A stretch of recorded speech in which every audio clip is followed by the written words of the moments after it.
Hozirgi kunda qo'shtirnoq ichida o'zlarini domla deb tanishtirayotgan ba'zi kishilardan fatvo so'rashlik va ularga ergashishlik qanchalik xatarli, ya'ni qo'shtirnoq ichidagi domlalar haqida. Qo'shtirnoq ichida deganingizdan tushundim. Ya'ni o'sha fatvo berishlikka, biror bir narsani hukmini aytishlikka o'sha o'zida yetarli malaka bo'lmagan insonlar haqida insonlar nazarda tutyapsiz. Hozir balki biz fatvoni xatarli tarafini o'rgandik, mas'uliyatini biroz tushungandek bo'ldik. Agar o'zi aslida biz mana shu fatvoni mas'uliyat haqida ko'p gapirsak, o'sha qo'shtirnoq ichida domlalar balki yo'qolar. O'z-o'zidan man oxirida tushunayotgandan keyin man haqli emas ekanman deb o'zlari maydonni tark etishar.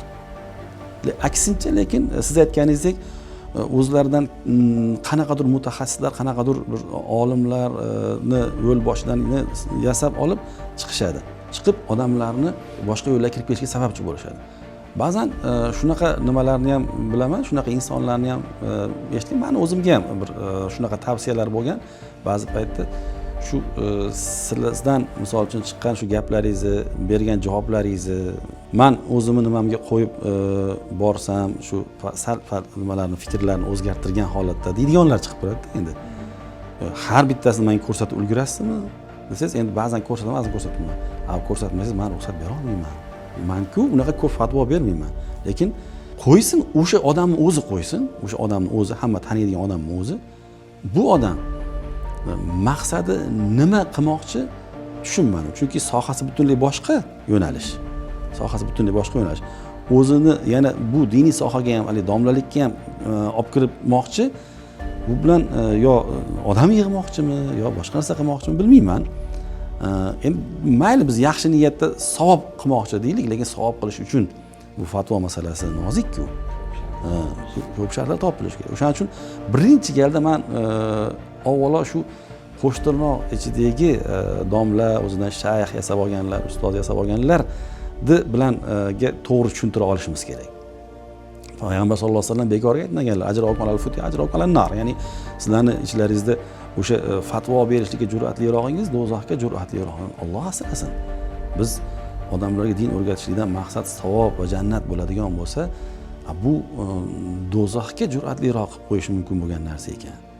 100% bilib, shuni ishonchli ustoz, u ustoz silsilalar bilan ilm olgan bo'lib sizga ruxsat bersa, keyin gapirishingiz haqli bo'lardi. O'zini qoidasi bor edi.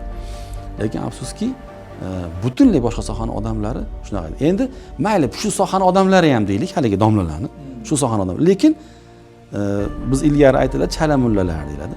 Hali chala fatvo berishga shoshadi biroz. Hech qanaqa undan boshqa odam yo'qdek tasavvur qiladi-da. Mayli bir masalani juda yaxshi o'rgangandir, qaysidir bitta sohani. Lekin u odamlar sen bitta masalada javob berganingdan keyin atrofingga hamma o'zini dardini aytib savolini berib keladi. Shuni sen hisobga olishing kerak. Sen bilmayman deya olasanmi? Bilmayman. Bu mujtahidlar, bu ummatni mujtahidlari bilmayman deya olardi. Mujtahidlar. Imom Malikni oldiga uzoqdan bir kishi kelib savol so'radi. Mana shuni hukmini men bilmayman. Men shuncha joydan keldim. Shuni javobini Imom Malikdan bilib kelaman men. O'zlaridan bilib kelaman. Keldim. Nima deyman borib odamlarga? Qanaqa bu? Ya'ni go'yoki u sharmandalik deb his qilyapti-da. U odamlarga borib aytsa, Imom Malik bilmas ekan deb aytasan dedilar. Oddiy. Chunki Imom Malik biladilar. O'rni kelganda Payg'ambar alayhisolatu vassalom o'rni kelganda bilmayman deb javob berganlarini biladilar. Chunki bir hadis sharifda Imom Ahmad rivoyat qilganlar, bir kishi kelib so'raydilarki, "Ya Rasululloh, shu eng Alloh taologa mahbub joylar, eng yaxshi suyukli bo'lgan joylar qaysi?" Bilmayman dedilar. Mayli, men Jibrildan so'rab ko'raman, birodarimni.